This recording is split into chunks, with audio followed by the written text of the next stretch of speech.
What's up, everybody? I'm Allison, And I'm Jill. and this is Inside the 25, where we talk about the Pro League games and eventually the Olympics game. Today, we have on the Dartmouth head coach and the U18 national team head coach, Mark. Mark, thank you for joining us. Well, thank you for having me. I'm excited to chat. So today we're going to be recapping the game against Argentina on May 25th and the game against Belgium on May 26th. Both of these were losses for our USA team. We have yet to win a game in the Pro League this season. Um, the Argentina game was a 4-0 loss, and Belgium was a 2-1 loss. We did score. So I guess we'll get started with this lovely Argentina game. Yeah. So, This is this Argentina game, I think I had a feeling was going to be kind of a rough one from the initial starting lineup. Because we had one forward in our starting lineup, which is always a choice. Anyone have opinions on the starting lineup? I don't want to rush in, but what I would say, I guess, is that the Pro League is a really interesting thing for the US right now and for all the teams with the prep for the Olympics because, and they talked about this in the commentary over the course of the weekend, was that there's a lot of things happening at once. Obviously, the US are trying to decide who will break into their squad or who be in their squad for the Olympics. And then they're also experimenting and trying different things. Like over the two games, we saw already different shapes and different people. For me, it was the first time getting to see Lauren Wattis and Fia Gladio playing for the senior team, and that's really exciting. And I think that there's some really strong talent coming through from the younger groups that played in the 21s over the last couple of years. But there's obviously some new faces. I haven't seen Fu play for the senior team yet either. So this weekend had a lot of fresh faces, which obviously leaves room for lots of things, real opportunity, but also there's a lot of growth and learning that has to happen.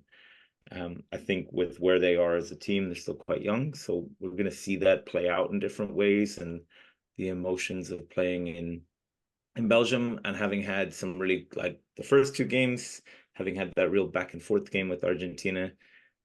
I think Argentina probably came loaded and ready to cause a problem, and the US came at it with kind of a different approach. And I thought that was really interesting. It did leave me before the game started wondering, what is our strongest 18? What is our strongest 16 going to look like? And it's cool to see this depth emerging within the group, which I don't think was there 18 months ago, but it's exciting. But new brings new. Yeah, I think that we're kind of seeing right now them testing a bunch of different structures and like a bunch of different players. And I think that with the Olympics coming up, we have a bit where we seem that we're more focused on trying to figure out the start or like the 16th, 18 for the Olympics rather than winning pro league games. And I mean, winning is always in the back of everyone's mind. Obviously, we're not going to go into a game and being like, we're going to throw this. Who cares? But I think that we are seeing a lot more of testing for the Olympics than we are like maybe playing these games as we would say last year we would have.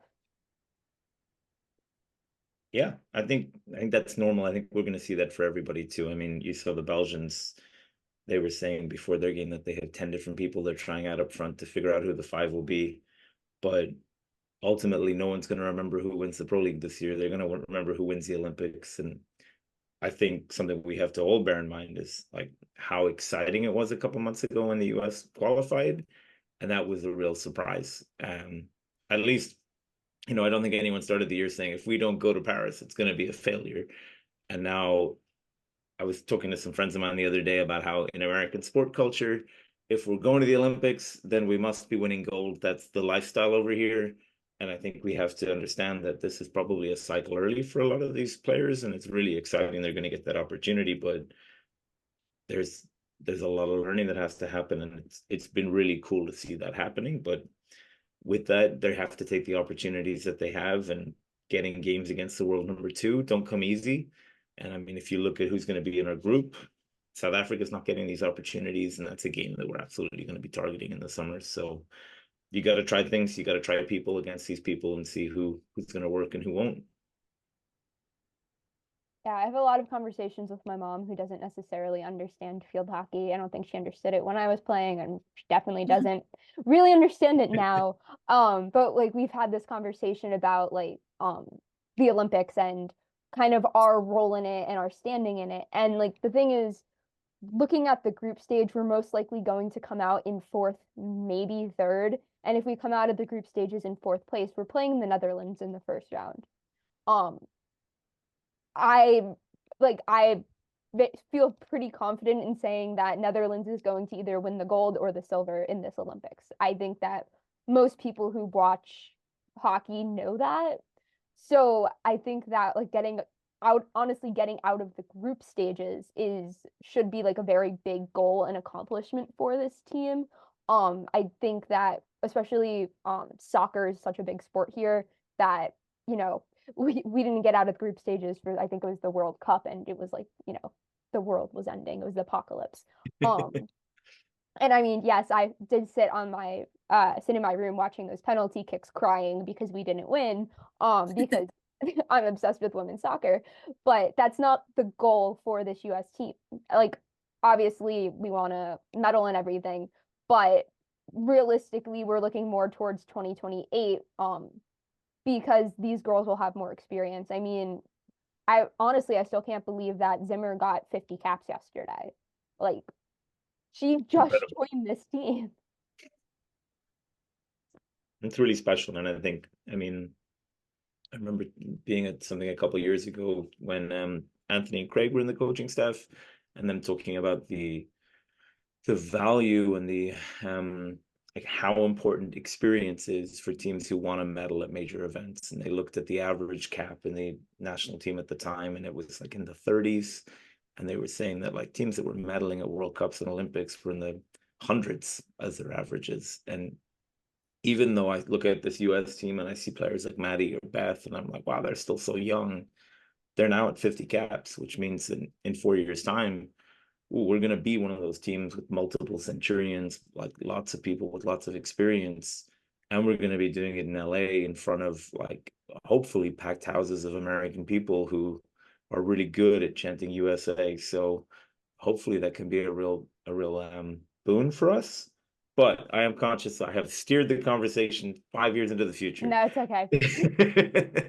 But also too, like with all this experience they're getting and also like the big events they're going to, like they're not just getting caps by playing like, oh, test match. Like we have a group of girls who've gone to the Pan Am Games, who've gone like through the qualifiers. So that will even be bigger when they go like do it a second or like for the next Olympics.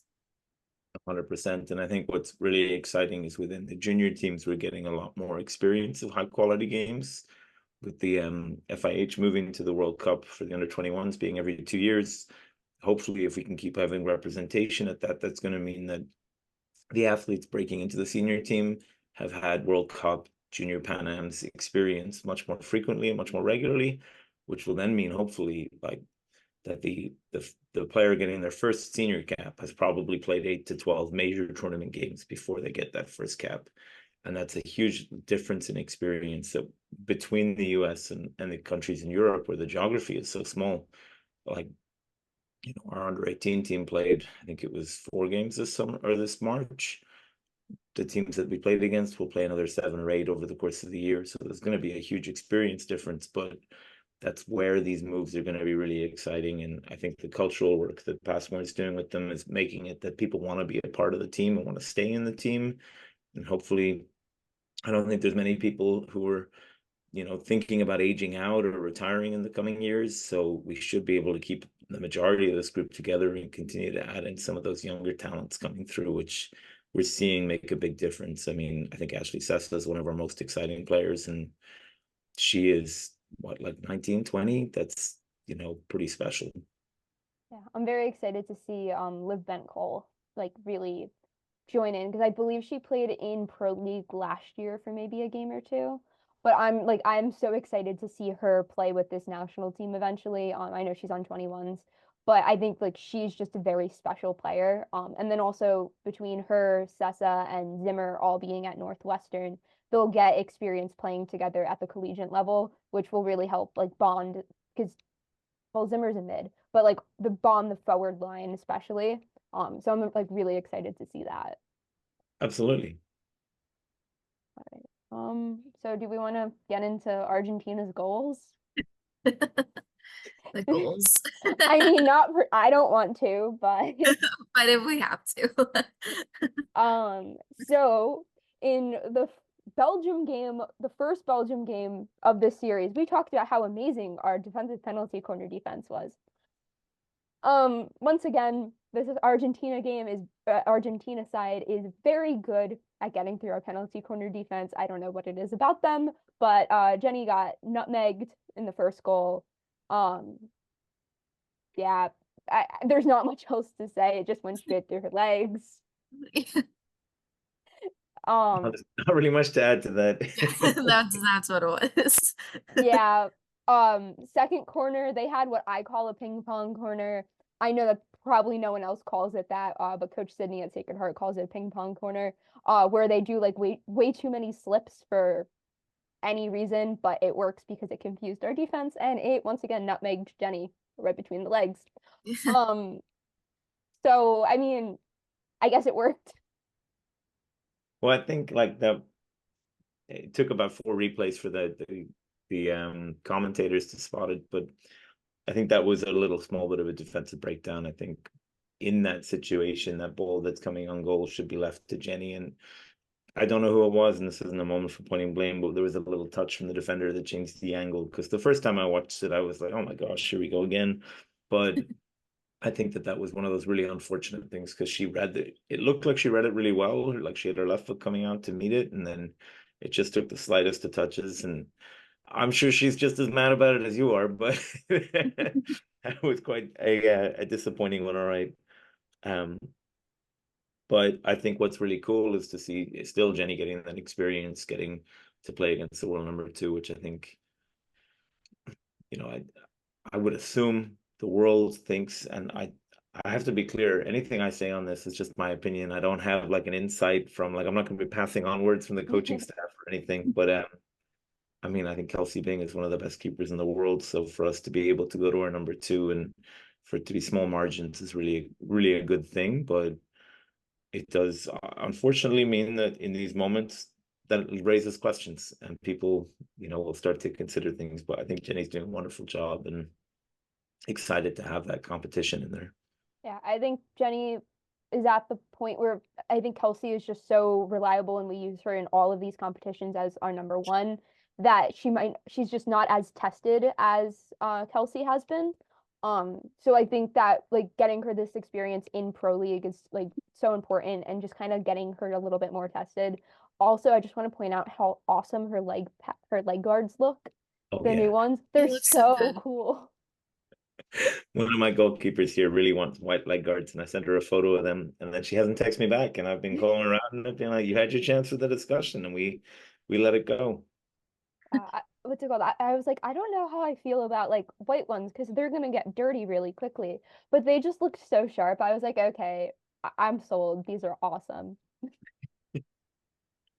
So the third goal from Argentina, this was just a reverse that went wide of goal. I can't see a replay in my head right now, so I don't really remember what happened. I just know it was a reverse that just went wide of goal or just went right wide of Jenny. Um, it happens.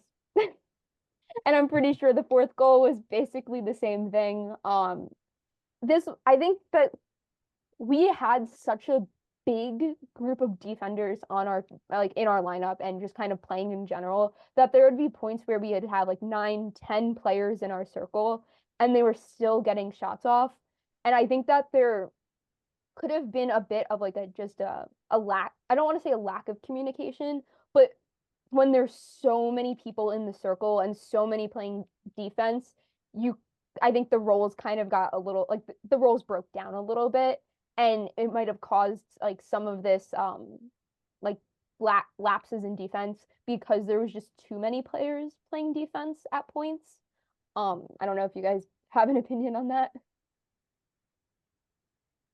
I thought just like I agree with that. Like it just would get like too jumbled up. Like it wasn't like there was like three people in one area, but they weren't like double teaming. And then somebody would just like I think one of which Rizzo made a save on, but there was someone just like left open like in front of the goal, but there was like three defenders over here, and it was like, well, who's getting like who's on that? So I agree. I think there was just like too many people and not understanding like who needs to do what. Thought it was interesting how in the pregame, Dave was talking about wanting to make more, wanting to have more defensive discipline. And when just watching the game as a whole, I thought, unfortunately, that was lacking throughout. I mean, we conceded in the first 3 minutes. Then in the second quarter, we gave away a card, and like that happens. But in that moment, there was real confusion as to who should do what next. And then they got the ball right to somebody wide open in the middle of the circle, 1-on-1 from a dead ball restart just outside our 25. And those are moments where our discipline like really let us down. And I think part of that was how many players were rested. I think they rested 7 players for the game. And then there's a lot of people playing in new positions or different things, but also those are opportunities for people. I mean, you're playing the world number 2. It's not going to be an easy experience, but it's a great opportunity to stand up and be counted. And I think that unfortunately that was something that was a little lacking in that defensive side. And we got a lot of practice at defending, but I don't think it was quite as good as it could have been.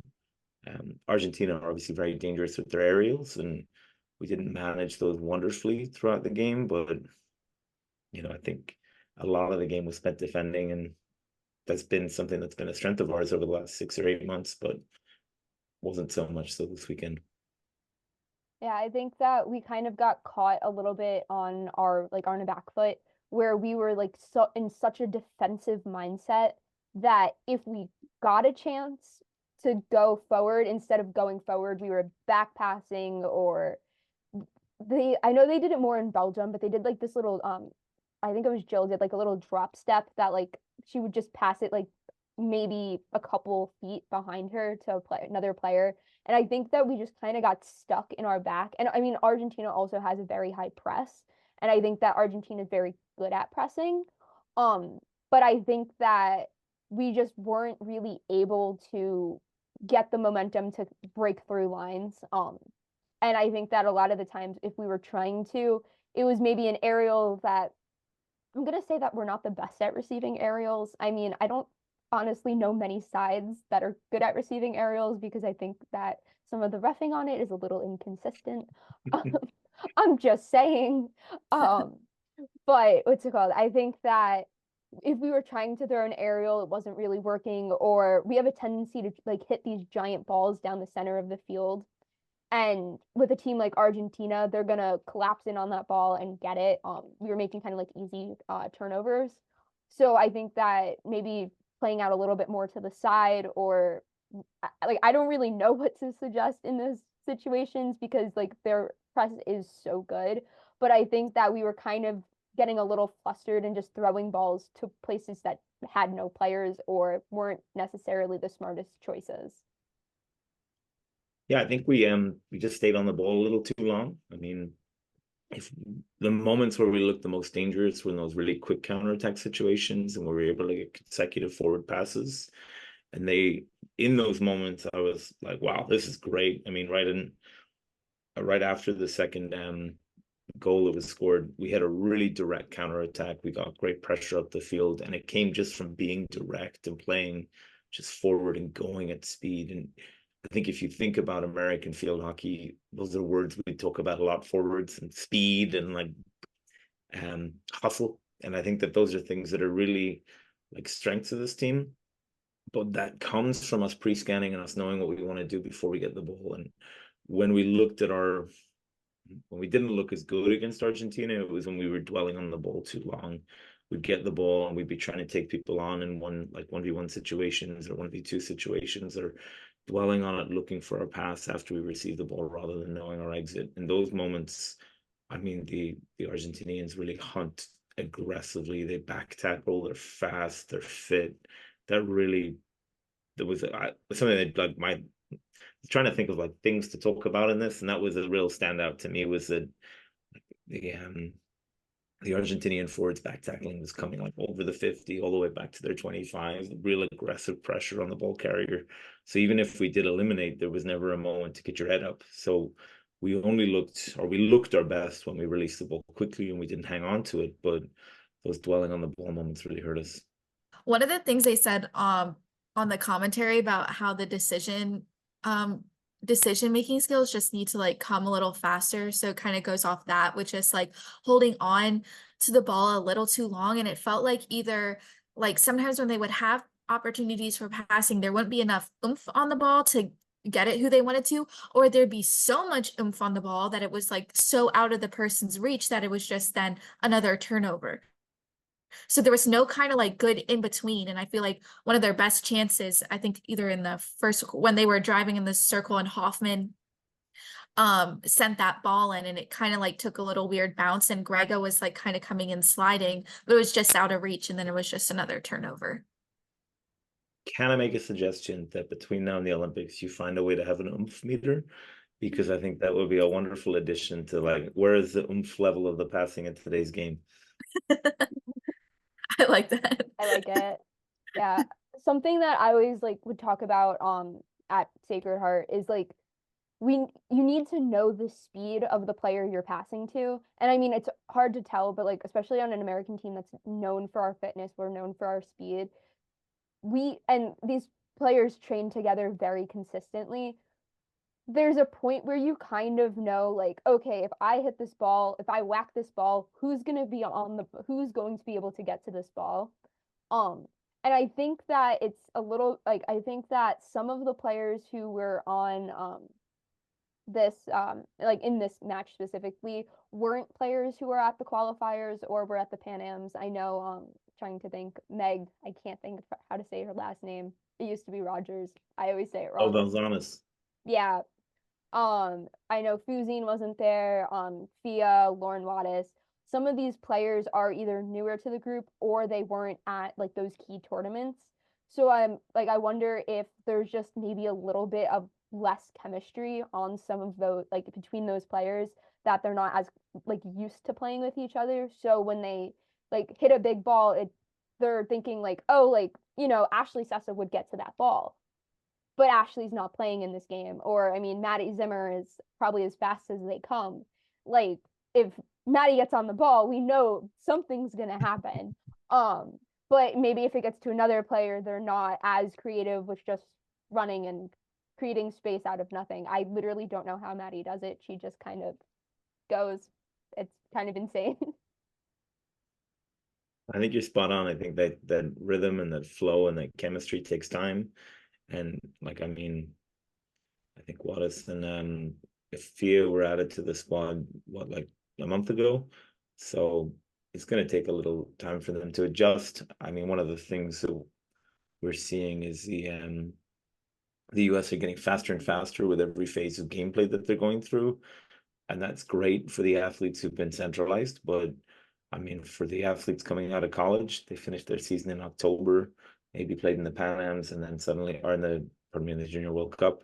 And then now it's May, and suddenly they're back and supposed to be performing against the world's best for their first few caps. So it's going to take some time for them to get that rhythm. But I think, Jill, to your point about oomph, like when we didn't have the oomph moving the ball around the back, especially with us playing out of a back three where you're looking for that like wider distribution passes, that's when, we move the ball from right back to center back to left back, and it just takes too long to get there. So the Argentinian press is there, and they are not shy about letting you know they're there. So then that causes that pressure to feel more and more. And then we get into those very congested moments where those younger players are getting put under a lot of pressure. And I think, I don't want to jump into the future, but I think there was a huge difference when Mara was playing on Sunday against Belgium and their ability to turn in the midfield, which I think could have been very helpful against Argentina, because if we did play through, it was generally that we were looking to play very direct, and then we were bypassing our midfield quite a lot, which then means you're just kind of ending up with the ball over the end line, or with Cassie having to do a lot of work to run something down, and those kind of moments didn't yield the results that we were hoping for. But on the flip side, I mean, if the defensive penalty corner unit is a little stronger, maybe it's 0-0 at halftime and things are looking wonderful, because even though there was a difference in circle opportunities, it was the corners that made the difference, and that has been a big strength of the program for the last little while. So maybe that's only a small adjustment, and we're panicking about nothing. Optimism. Yeah, I think we talk a lot about kind of creating like that we sometimes have a lack of creating things within the circle. And I think that one or two penalty corners being created could have been the difference for this game. Like, we just weren't getting anything. And I don't want to say that we were like, I don't want to like say everyone was playing frustrated, but I feel that like some of the players looked like they were playing a little frustrated towards the end of this match. And I think there's like, we talk a lot about there's like gritty versus pretty field hockey, where like I would say Argentina is gritty, Netherlands is very pretty. And I think that we are trying to play a little bit a little bit of too pretty hockey, where if we, just shove a ball into a foot, get a corner, try to make something happen. I'm not saying to shove a player, just like ball into the foot. Come on. Like, you guys all played NCAA field hockey. We all know how to do it. Like, just like try to get a little bit more chaos in the circle, or maybe try to get, positive fouls, even though I'm sure Passmore would tell them not to do that. I'm sure the coaches don't encourage them playing dirty hockey. However, there are situations in which, we're down by 3-4 goals. Maybe playing a little bit more of risky hockey instead of trying to play this very clean, pretty game would have benefited us. No, yeah, I definitely agree. I'm definitely Allison and I have talked a few times about like the pretty versus gritty. And I just think sometimes it's just like wanting to do like too much, like finding the perfect pass, the perfect outlet, or like the perfect drive into the circle. Like nothing, it doesn't have to be pretty for to get a goal. But I just think kind of just like, yeah, playing a little bit of that grittier hockey and causing chaos in front, because I think the goals in the first Argentina game was like from chaos being created in that circle. I also think, though, we need to understand what allows us to have success. And I think in this game, we tried to enter the circle in 1v1 and individual moments a bit more often than we were finding success, where we found success by passing the ball into the circle, by looking to connect. And I watched both games today, so I may get confused, and I apologize. All right, I do it too. But sometimes we had success with those T-spot leads and just like a quick giving, or a quick like 1-2 into the circle.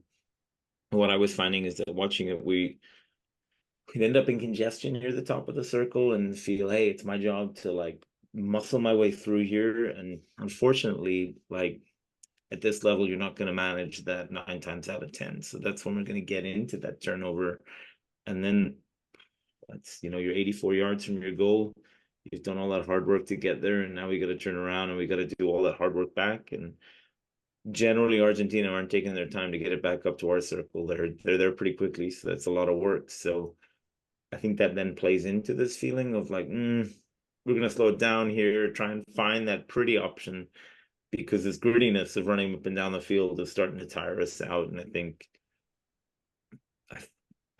I'm not 100% sure, but I think the goals came late in the quarters, which would suggest that we're getting fatigued, which would come from that feeling of a lot of work. Because I gotta say, it was really comfy watching it from my couch, but running up and down the field after them would have been something else. And I think that probably plays into that decision making as we get into those moments, which again comes with experience. So I think all these points are tied together. Like, our decision making definitely could be improved, but you get to improve your decision making by playing these kind of games, by having these experiences, And for us to have so many of our younger players getting this opportunity is a real strength for them.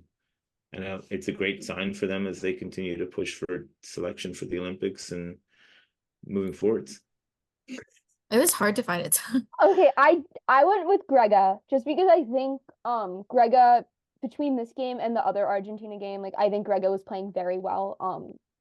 I I think think she has kind of taken that like leader role in yeah. wherever she is playing, she is kind of leading that line. Yeah, I I think agree she with was playing very well between lines in this game, especially because, as we've said numerous times, it was very defensive. I think she was playing very well between lines and trying to transition a little bit more towards the offense. I thought like she looked very strong there, so that's kind of why I went with her. Yeah. I just think for me, and it's just from little glimpses, but I think Linnea is emerging as a real talent in the team, and that's really exciting to see because I think she was always a very talented player in the NCAA and before, but seeing her start to emerge with that confidence on the senior like scale, it's been really special. Um, and then the only other thing I was going to talk about was in that first quarter, I thought our most exciting moment came from Ashley playing that, as Jill mentioned, that kind of bouncy ball diagonal. But that came right after Jillian had tried to play like a very vertical slider. And I think in this game, we looked our best and we were playing a tempo and we were playing with a high ball speed and we were going direct. We didn't look as good when we tried to slow the game down. And, we have to understand what our strengths are, but also, we're not sitting in the team meetings, so maybe they were told to try things, but I think it was cool to see over the two games and get the opportunity to try different things and have, so many people come in and out. Yeah, it's nice to see like just just to get to see all of these players in a very high intensity environment because whether or not they make this Olympic roster, there is a World Cup coming up pretty quickly. There's an Olympics in 4 years. So and then also for a lot of these players, we'll be seeing them again in the fall. Um, so it's not like it's the last time we'll be seeing them and to see, especially like the NCAA players get them tested in these super like, um, high pressure environments, it's really cool to see it because I mean, especially like Northwestern, Northwestern's going to benefit this fall from all of their players having this really high experience, and then Michigan as well. You're going to see too that like Abby's going to be a hugely impactful player for us moving forward. Like I think looking back on this academic year, the amount of things that she's accomplished is pretty special. And similarly, I think Beth is going to be huge for Princeton when she gets back, and it's going to be interesting to see what kind of an impact they all have as they return for the fall. But I'm not. conversation for another day. I feel like if I were you, would not be excited to have Beth's drag flick back. I'm just No, I'm no comment on that one.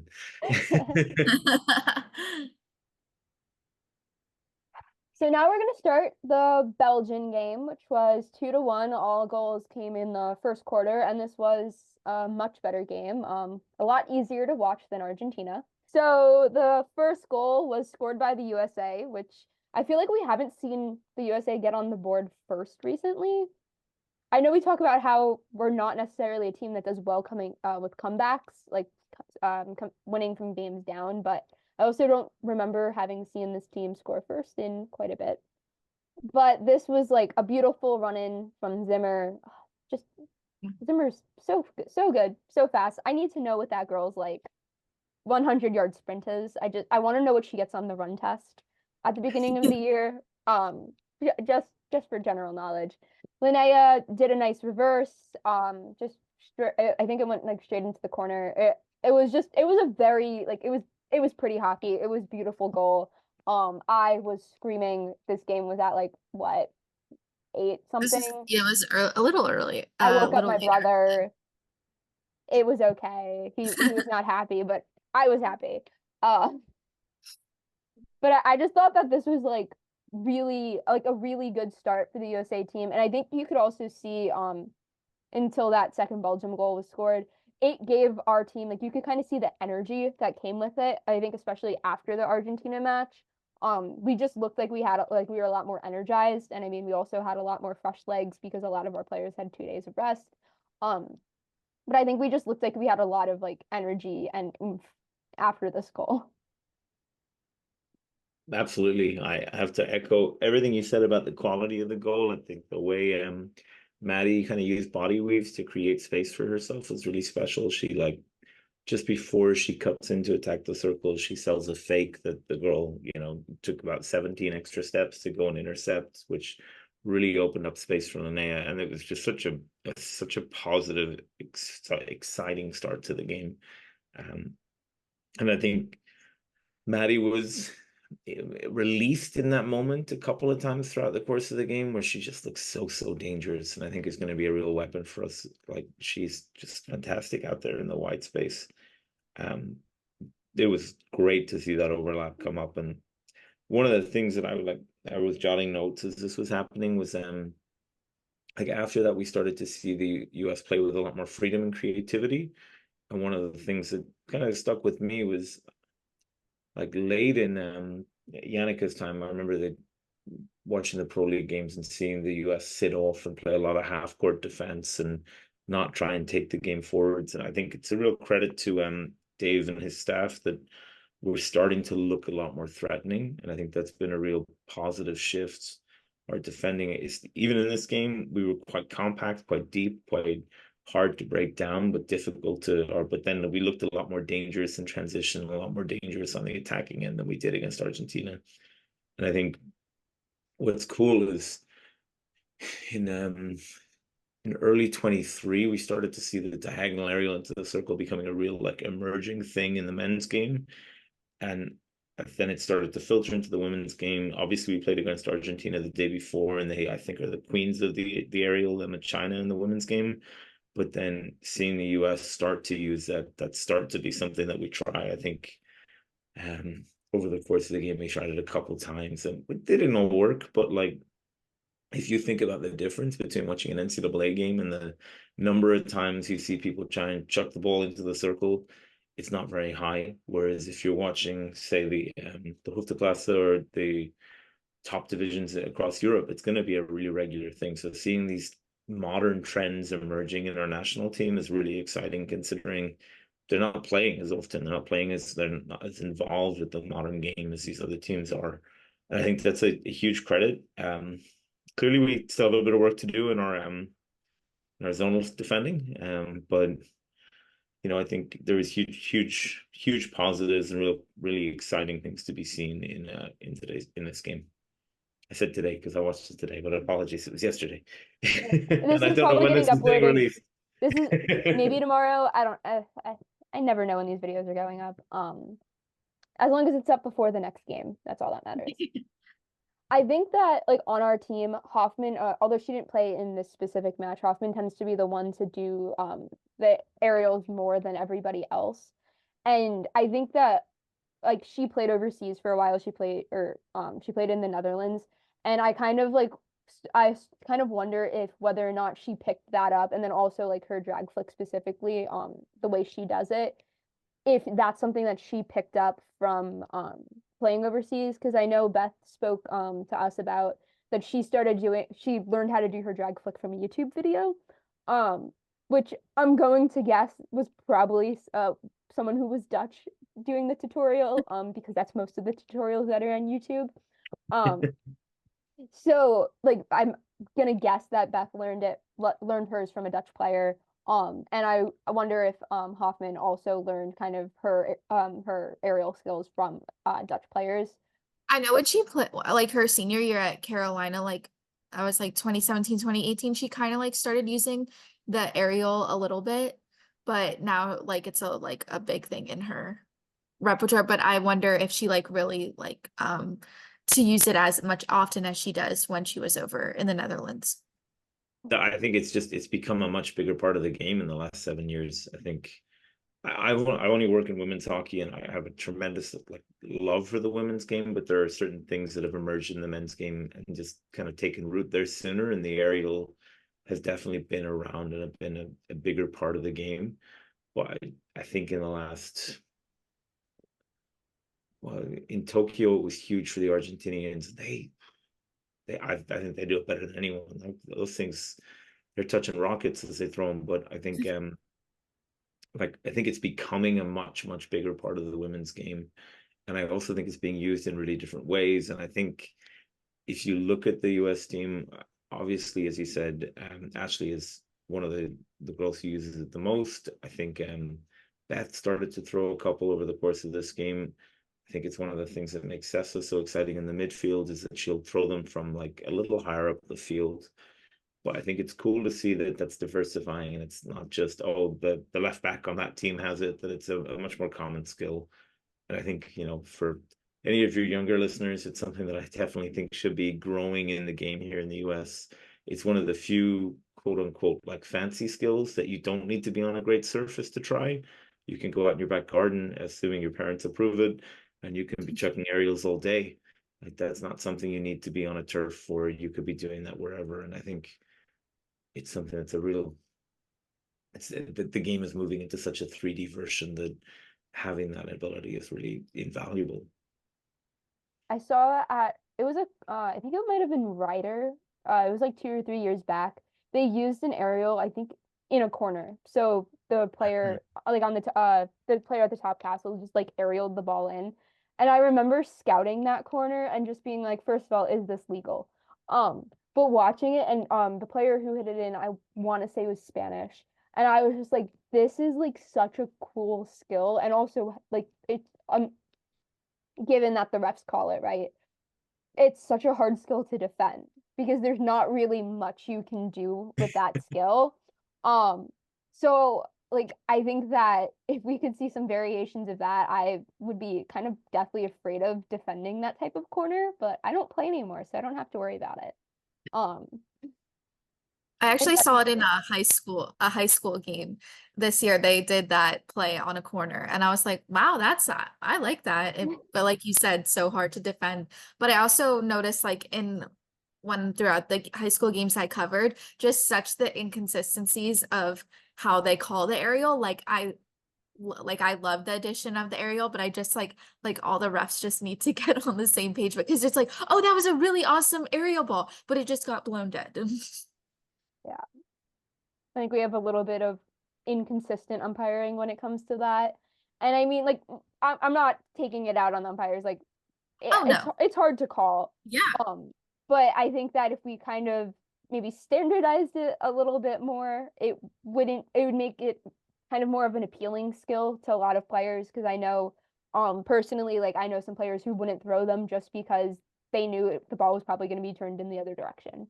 Um and it'd be a waste of a possession, but at the same time it's like well, if you know the rules, you know how to execute it properly, probably not going to get it turned over. If anything, you're going to just have another free hit because the other team did it improperly. So I think that's a lot of like education that just needs to be done at like both the high school and college level. And I mean, we see it in the professional level too, that there could be some more education used on that too. I'm going to stay quiet in all of this. I think the umpires have to do the best they can, and I need them to stay on my side. So I'm not joining in any of this. Want that recorded? Don't worry, we like umpires. Other than the one Right. that gave my team 14 cards on our senior night. I will never forget that person. That's a lot of cards. It was a lot of cards, and they were not necessarily, well, I guess after the first warning, they were cards, but 14 cards in one high school game is excessive. Um, all right. So Belgium scored. Um, they scored 3 minutes after us, which we talked about in the last recap. This kind of concept of the 4 minutes after each goal are the most important goal because one of the teams is more likely to score. They scored within 3 minutes. This was a bit. I'm not going to call out the specific player on defense, but our defender kind of reached for the ball. She just kind of stuck a stick out and didn't, take 2 steps forward to try to stop it. So the ball went to a player who was wide of our defense and was able to just lift it right over Jenny. It was a very beautiful goal from the player, but we didn't really have, or I don't necessarily know if the player who reached was supposed to be marking her and she was just too far in front of her, or if she was not marking her. But I think we saw a lot in this game that we were like triple or sometimes had four players on one person, leaving a lot of other players open, which I mean only really kind of killed us with this one. So a win is a win. Well, I think like watching that goal back, it looked like we were experimenting with more of a zonal defense in the circle. And I think in that moment, you're going to be, it's easy then to go, oh, this is this person or that person, but generally a zonal structure is more of a team structure, whereas a man-to-man structure is very individual based. So like within a zonal shape, you're going to be looking to build a lot of diamonds, and those have to turn and twist towards where the ball is. And that player, from what I saw, I don't think that player is the player at fault. I think there's a couple of things that have gone wrong. We obviously had huge numbers on the ball, and the ball shouldn't get through. I think it has to get through 7 players to get to that last player. So there's a lot more pressure on the ball that could have been established that would have prevented that happening. And then also the player who was one player further away from our goal, their job is to compact the field in that space. And it's probably in that gap between the two of them that ball came. That's a sign that just the shape just got stretched a little bit. I think in hockey, we talk a lot about seams being the kind of invisible line that connect players. And that was a beautiful seam splitting pass that came through a couple of seams down someone's left foot. Those are the really hard spaces to defend, but those are things that I think are really easy to see on the instant replay the third time round, but in the moment are like, oh, how did that get through us? And I think again, you talked about this in the first when we talked about the first game about the importance of communication, and I think as we continue to mesh and get used to each other, those kind of things will hopefully get solved. But I mean, credit to Belgium, it was a beautiful pass, a beautiful goal, and I think both of their goals in this game were quite special. I think as Bellingham scored their second, and she was fantastic in the game, really dangerous on her backhand. But those came from moments where we allowed people to get free in the circle. And I think going back to what Dave said before the Argentinian game, just our discipline defensively is critical. It's a real big piece of who the US are trying to be. And I think, unfortunately, play number 2 and then you play number 5 back to back, they're going to capitalize on those moments when we're not quite as disciplined as we need to be. Yeah, I just think, like you said, like with trying like the new like structures and everything, there are going to be those lapses, but like emphasizing that communication and positioning of like not letting those people just be left alone, because they are going to burn you. Like you said, either number 2, number 5, or whatever, a person's left alone, that's gonna burn you. Yeah. It was But such I do a think, pretty goal too. Like yeah. it was so pretty. Yeah. I also think too that I mean, at the end of the game, I was jotting some notes, and I was like, we looked really compact in our deep defense. We were really tough to break down, except for that moment. So, these are the frustrations. Is the little moments are what's gonna cause issues, but that's the stuff that needs to be fine tuned now as we get closer and closer to the Olympics. And then the third goal was 5 minutes later, so not in the fight for 4 concept, but still pretty close. And that one was just like a little reverse right through Jenny's legs again. I'm trying to remember what this goal looked like off the top of my head, and I can't. But I don't remember it being like an atrocious goal or anything. Like I remember it just being very pretty. Like that was a moment where our passing around the back let us down, and we got turned over just outside the circle, and then they played it. The shot was like very first, or said there was one Belgian player like swung as if she was going to shoot, and then the other teammate came in and took it out of her, and then went straight to her backhand, and it was about 4 yards out from goal, and just a big, powerful backhand that there was no way that we could get. There's no time to react to that, but it came from a turnover, and I think in these games, like I said, like we looked at our best and we moved the ball quickly when we knew what we were going to do. And then these teams are going to jump on us if we don't. I think in the pregame, the commentators were talking about the aggressiveness and the high pressing nature of the Belgian team, and that was a moment where it really stood out. Alrighty. Anyone got key moments? Other than Zimmer's moment of wonder. Yeah.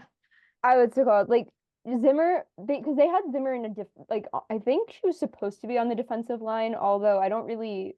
She kind of played more of like a defensive mid, but in a wing position. It was a little of a weird position, but I think that Zimmer on defense looked really good, and I think that when we're looking at like alternates and I think that one of the reasons why Linnea tends to be kind of this chronic alternate, that she was the alternate for the qualifiers, she was an alternate for the Pan Americans, is because she's such a utility player that you can kind of put her anywhere on the field and she'll be very good. And I think that right now a lot of our younger players are kind of specialists, that they're either like a lot, like I think a lot of them are wingers. Maybe two or three can play forward and mid, but not a lot can play forward, mid, and defense. And our defense tends to be kind of our older players. So I was really happy to see Maddie kind of taking on a little bit more of a defensive role, just because we do need, I think we are kind of have a lack of utility players on this team who can kind of play in every position that they need to. I think that Shoulder is a very good utility player. Um, we haven't really seen her on forward, but I know she played forward in college. So if she needed to, I can see Shoulder playing on forward, but we see her in like mid, defense, DCM, and I think she's very good kind of all over the field wherever you need her. So I was happy to see Maddie kind of trying out different positions and transitioning a little bit more into a utility player. I think I think that the watching games on TV is really funny because they lay out the squad or the starting 11 and oh, this is the shape. And I think there's a soccer coach I listened to at one point who was like, it only ever looks like that when you write them down, and then they never look like that again. I think between Saturday and Sunday there was a bit of a difference in build-up shape often against the Argentinians, and I think we ended up looking like, as you said, almost a three with like an extra player just a little bit higher on the right. And what was interesting was if we imagine that as a four, our right center back didn't come very wide, so we had quite a narrow base in the middle. But I think between Leah and Maddie, we have two people there who have ability in a 1v1 setting to go forwards and to inject speed in that right-hand side of the field. And what's really exciting about watching Zimmer is that she's willing to cut inside. I think Leah Kraus played her whole career up until this year as a forward, and having her out there as a defender has meant that we have another player who's willing to give us that outlet and is confident in that 1v1. I think it's really exciting to see the Deberdeens both playing in the midfield because they have engines, but they both played as an outside back in the under 18s when they were younger. So I think there is fluidity and flexibility there as well, but it's a lot of learning. It's a lot, but what's really, really exciting from my perspective is to see us be able to do multiple things. That makes us a lot less predictable for our opponents, a lot harder for us to be scouted. And the exciting piece is that right now we don't know what is going to be the number one way that USA tries to play, and what's number two, and what's number three, and how often is that going to change. And I think that's a credit to where we are in their development as a team, that they have this flexibility and fluidity, because I mean, it's taken them some time, but some of the things that they're able to do, the shapes that they're able to build, even the fact that they were able to change their press shape a couple times, and we have a plan for different situations. Those things are real steps forward for the program. And I think it's funny that those are happening while we still have some athletes joining the team from the NCAA who haven't been full-time in residency, who, haven't been, getting that on the daily. So to see that still be able to take root is a real positive for the place that hockey is playing in their culture, where they're clearly this is an important thing that they're making sure their teammates know what they need to be doing. But I think we're going to see this fluidity continue to improve and increase over the next couple of years. I don't Real strength, no corners against in the first half. After conceding 2 from 2 in the first half against Argentina, I think not giving up any was really special.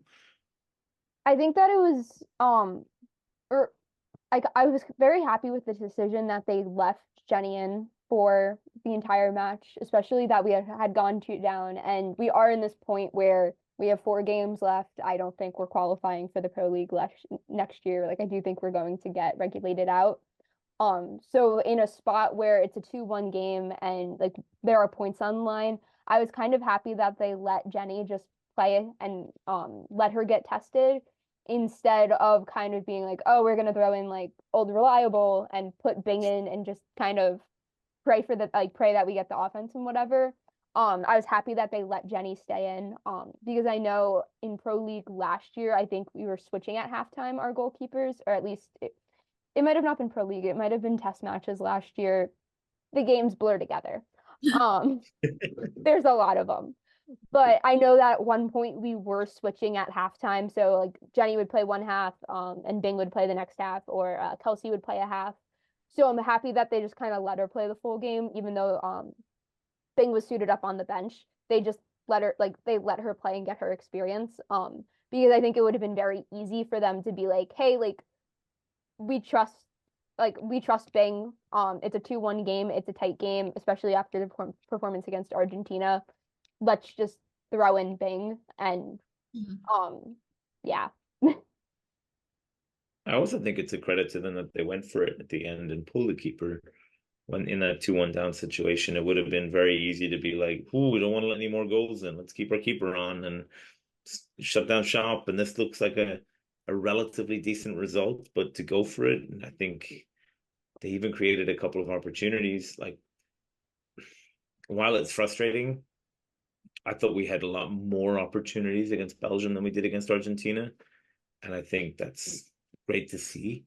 Unfortunately, we didn't finish them all, but there was a couple of moments that dropped to Valzanas, and I thought, wow, these are great goal scoring opportunities. We just need to get the ball in the goal, and maybe that comes soon. But I think we have to continue to do the work to build them. But definitely giving Rizzo that opportunity is huge, and I think what a credit to like what that will do for her confidence too, to not be yanked in that situation would be huge. And I think she's also, it's very clear that they believe she's deserved it. And I think we now have quite a robust stable of goalkeepers to be able to pull from, which is a very important thing at this level.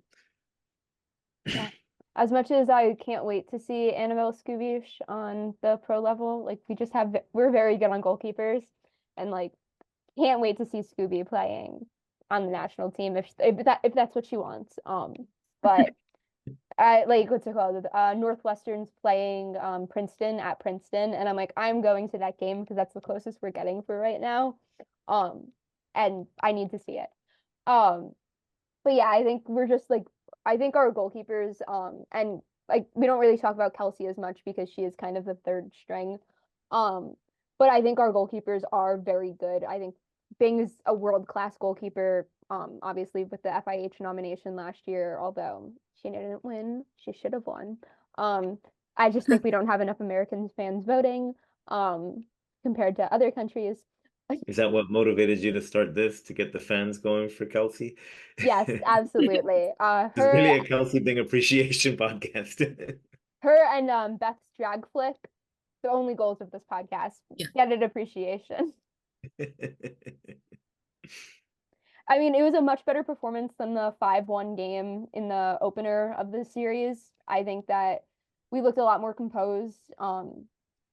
And I will say Ashley didn't play in this game, and I do firmly believe that Ashley like settles this team. But Amanda Galini also didn't play in this game, so Brooke DeBertadine, I can't pronounce names if you haven't been able to notice, was our captain for this game, which I was happy to see because I think her seniority gets overlooked a little bit because she's not like the oldest on the team, but I think she she's been having phenomenal matches. Like I think she's been playing very well. If I'm being honest, she wasn't necessarily like when I was figuring like when I made who I think is going to be on the roster, she wasn't necessarily like the first person who came to my head. But I think that she's been playing like phenomenally in the series, and I do think that she's going to make the roster. Um, so I was happy to see her get to wear the captain's band. But I think that in this Belgium match, with Hoffman and Bellini not being there, we might have missed out on a little bit of leadership that maybe could have helped us get the point. Yeah, I I think, mean, oh, oh, sorry. go ahead. No, you go ahead. I just say I think it was also like just very important that like even though it wasn't the exact same group who played in the Argentina game, that they just didn't put their heads down and like let those mistakes or what happened in that game kind of impact how they were going to play against Belgium. So I think that was like kind of that like mental composure to come out like this is a new game, like this is um we have to clean things up, and they did clean things up. So Mark was saying like that they're continuing to grow. And I mean, as field hockey fans, it is going to be really disappointing to not see them. If it leads to getting to regulated from pro league, that like is disappointing. But like if in the grand scheme of things, in the big picture, like they're growing to be like more of of this gets them to like then taking that next step as a team, like we'll take it for what it is, and like this will be like a distant memory, but knowing that this helped them get to where they want to be. Absolutely. I think the value of these games isn't really going to be the points right now. It's going to be what it does to help them get where they want to go. And the joy of the Pro League, even though we do have relegation now, is that that means we'll have the chance to get back in if we do end up suffering that dreaded non-American understood fate, where we get kicked out and we have to fight our way back in. But I think, looking at the teams that are around us that we'd have to play against, I think it's realistic to think that the year out we could get back in if that ends up being the case. But I don't think that that's, I think that right now everyone's focus is very much on like this next series of games and try to get ready for the Olympics. Yeah. Kind of hoping that Ireland takes our spot. I know it's probably going to be New Zealand, but the Ireland's men have been doing pretty good. They got 2 wins, I think. So Very exciting for them. The first time they've beaten Belgium in 30 years or something, or twice in 30 years, which is pretty special, especially with how good Belgium have been. Just need Ireland to kick on and get a couple more, and then maybe they could stay in, and then we could all be reunited. So that does it for us. Thank you for watching. We are now a podcast. So you can watch on Yay. Spotify. I don't have it on Apple Music yet, even though I'm an Apple Music user. Um, I don't really know how Apple Podcasts work. So we will, I don't know if our guest for next week has completely agreed to be on for next week, so I'm not going to say who that is. You'll just have to find out, and we'll see you next week. All right. Thank you very much.